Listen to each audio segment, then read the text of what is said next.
सभ्यता का कौन सा नगर 3 भागों में विभाजित था?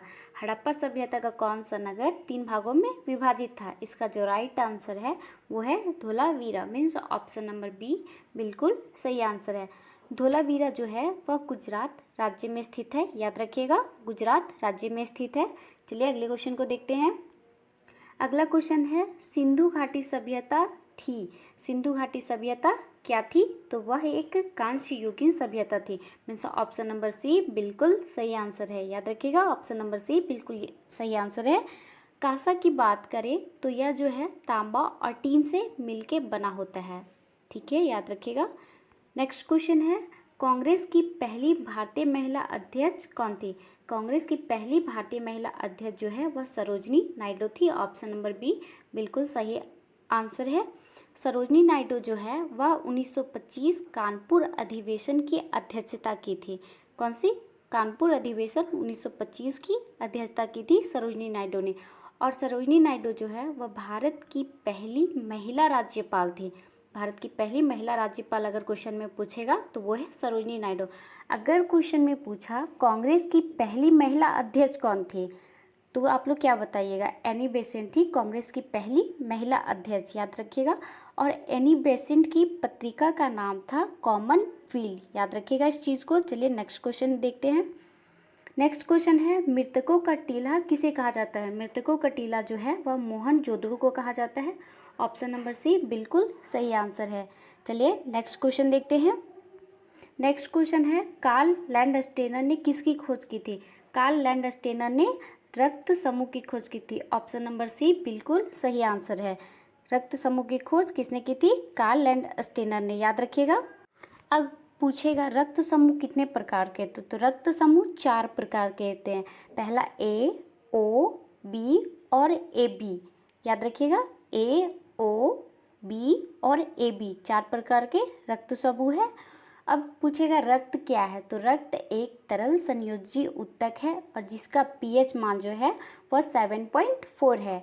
अब क्वेश्चन में बहुत बार पूछा गया है सर्वग्राही क्या है, कौन सी ब्लड ग्रुप है और सर्वदाता कौन सी? तो सर्वग्राही जो है वह ए बी है और सर्वदाता ओ है, याद रखिएगा इस चीज़ को। चलिए अगले क्वेश्चन को देखते हैं। अगला क्वेश्चन है सत्यमेव जयते शब्द का उल्लेख कहाँ पर किया गया है? सत्यमेव जयते शब्द का उल्लेख जो है वह मुंडकोपनिषद में किया गया था, ऑप्शन नंबर ए बिल्कुल सही आंसर है इस क्वेश्चन का, याद रखिएगा इस चीज़ को। चलिए अगले क्वेश्चन को देखते हैं। अगला क्वेश्चन है मिश्रित ग्रंथि है। मिश्रित ग्रंथि क्या है? वह है अग्नाशय ग्रंथि। अग्नाशय ग्रंथि जो है वह एक मिश्रित ग्रंथि है।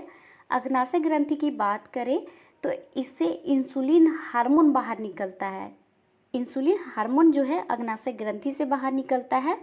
इस हार्मोन का उत्सर्जन में जो इंसुलिन हार्मोन है, यह हार्मोन जो है वह बीटा कोशिकाओं से निकलता है और इंसुलिन की कमी से मधुमेह रोग होता है। और अग्नाशय ग्रंथि के रस को पूर्ण पाचक रस कहते हैं, याद रखिएगा अग्नाशय ग्रंथि के रस को पूर्ण पाचक रस कहते हैं। चलिए अगले क्वेश्चन को देखते हैं। और यहाँ पे पूछेगा मास्टर ग्रंथि किसे कहते हैं? तो मास्टर ग्रंथि पीयूष ग्रंथि को कहते हैं, ऑप्शन नंबर ए मास्टर ग्रंथि से बोला जाता है। और पूछेगा सबसे बड़ी अंतःस्रावी ग्रंथि कौन सी है? तो सबसे बड़ी अंतःस्रावी ग्रंथि जो है वह है थायराइड ग्रंथि, ठीक है। अगले क्वेश्चन को देखते हैं। अगला क्वेश्चन है वेदों में झेलम नदी को किस नाम से जाना जाता था? वेदों में झेलम नदी को जो है वह अस्कनी के नाम से जाना जाता था, ठीक है। चलिए अस्कनी नहीं वितिस्ता है, ऑप्शन नंबर बी बिल्कुल सही आंसर है इस क्वेश्चन का। चलिए अगले क्वेश्चन को देखते हैं। अगला क्वेश्चन है अलाई दरवाज़ा दिल्ली में किस शासक के द्वारा बनाया गया था? अलाई दरवाज़ा दिल्ली में अलाउद्दीन खिलजी के द्वारा बनाया गया था, ऑप्शन नंबर बी बिल्कुल सही आंसर है। चलिए अगले क्वेश्चन को देखते हैं। अगला क्वेश्चन है बुलंद दरवाजे का निर्माण किस शासक के द्वारा करवाया गया? बुलंद दरवाजे का निर्माण जो है वह अकबर के द्वारा करवाया गया था, ऑप्शन नंबर ए बिल्कुल सही आंसर है। अकबर के द्वारा बुलंद दरवाजे का निर्माण कराया गया था। बुलंद दरवाजे का निर्माण अकबर ने गुजरात विजय के बाद में करवाया था, याद रखिएगा कब? गुजरात विजय के बाद में करवाया गया था। और पूछेगा बुलंद दरवाज़ा कहाँ स्थित है? तो बुलंद दरवाज़ा फतेहपुर सीकरी में स्थित है, याद रखिएगा इस चीज़ को। चलिए अगला क्वेश्चन देखते हैं। अगला क्वेश्चन है, गायत्री मंत्र का वर्णन ऋग्वेद के कौन से मंडल में है? गायत्री मंत्र का वर्णन ऋग्वेद के तीसरे मंडल में है। तीसरे मंडल मीन्स ऑप्शन नंबर ए सही आंसर है। अब पूछेगा ऋग्वेद में कितने मंडल थे? तो ऋग्वेद में टोटल 10 मंडल थे। याद रखिएगा इस चीज़ को। चलिए अगले क्वेश्चन को देखते हैं। अगला क्वेश्चन है, भारत के पहले गवर्नर जनरल कौन थे? भारत के पहले गवर्नर जनरल जो थे वो है विलियम बेंटिक। बेंटिक जो है वह सबसे पहले गवर्नर जनरल थे भारत के। ऑप्शन नंबर सी बिल्कुल सही आंसर है। अब पूछेगा क्लाइव।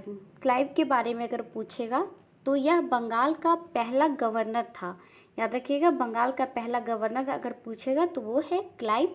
और क्लाइव के समय में ही 1757 में प्लासी का युद्ध हुआ था। कैनिंग की बात करें तो यह भारत का पहला वाइसराय बना था। याद रखिएगा, कैनिंग भारत का पहला वाइसराय। और क्वेश्चन में पूछा है भारत के पहले गवर्नर जनरल कौन थे? तो वो है विलियम बेंटिक। याद रखिएगा इस चीज़ को। चलिए